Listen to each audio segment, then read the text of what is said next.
प्यारे रिश्ते। अपने पिता की मृत्यु के बाद संजय ने अपना बिजनौर वाला घर किराए पर चढ़ा दिया था और अपनी माँ को अपने साथ लेकर हैदराबाद आ गया था, क्योंकि वह उनका इकलौता बेटा है। हालांकि वहां पर उसके चाचा का परिवार है जो उसकी माँ से बेहद प्यार करते हैं।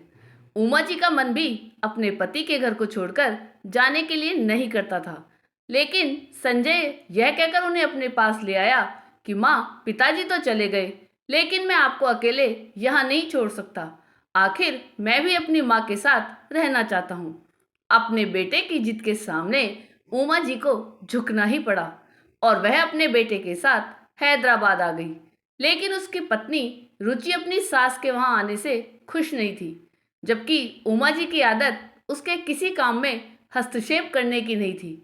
फिर भी ना जाने क्यों उसे उनके साथ एक बंधन सा लगता था, लेकिन अपने पति से भी वह इस बारे में कोई बात नहीं कर सकती थी, क्योंकि वो अपनी माँ से भी उतना ही प्यार करता था। ऐसा नहीं था कि वह उनका ध्यान नहीं रखती थी, लेकिन यह जबरदस्ती का रिश्ता सा लग रहा था।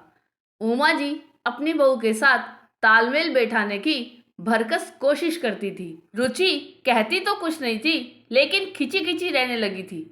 उमा जी अपने बेटे से इस बारे में इसलिए नहीं बात करना चाहती थी कि उनकी वजह से उनके बेटे और बहू में कोई कलेश ना हो, क्योंकि उन्हें पता था कि उनका बेटा अपनी माँ की अवहेलना बर्दाश्त नहीं करेगा। वे अपना सारा समय अपने पोते और पोती के साथ बिताया करती थी, जो उन्हें बहुत प्यार करते थे। उनके सानिध्य में उन्हें बहुत खुशी मिलती थी। संजय से अपनी माँ के प्रति रुचि का व्यवहार छुपा हुआ न रह सका। उसने रुचि को समझाने की भी कोशिश की, लेकिन वह नहीं बदली। एक दिन उसकी चाची की तबीयत अचानक खराब हो गई, इसलिए कुछ दिन के लिए अपने देवर के कहने पर उसकी माँ बिजनौर चली गई। एक दिन रुचि के माता पिता बिना कोई जानकारी दिए कुछ दिन के लिए रुचि के पास रहने के लिए आते हैं। रुचि उन्हें देखकर बहुत खुश थी और अब बहुत चहकी चहकी रहने लगी थी, लेकिन ना जाने क्यों संजय उनके साथ संतुलित व्यवहार नहीं कर पाता था। वह उनके साथ औपचारिक बातें ही करता था। उसके माता पिता को वहां रहना अब असहज लगने लगा था। रुचि ने एक दिन अपने पति से कहा कि मेरे माता पिता कुछ दिन के लिए यहाँ पर आए हैं, तो उनके साथ इतना अजीब व्यवहार क्यों कर रहे हो। संजय कहता है कि यह सब मैंने तुम्ही से सीखा है, तुम भी तो मेरी माँ के साथ ऐसा ही व्यवहार करती हो। रुचि को अपनी गलती समझ में आ गई, क्योंकि खुद उसी की भाषा में उस पर जूते पड़ गए थे।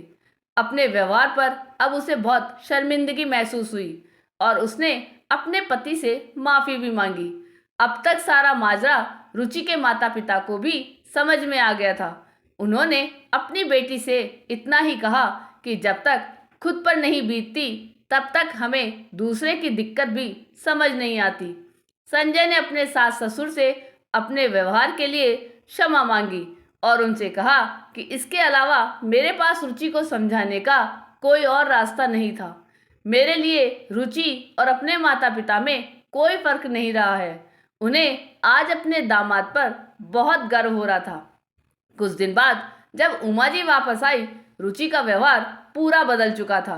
अब उमा जी से उसका रिश्ता माँ बेटी की तरह सुदृढ़ हो चुका है।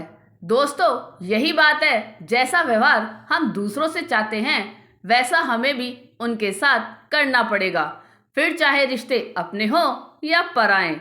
आपको ये कहानी कैसी लगी यह कमेंट करके जरूर बताइएगा।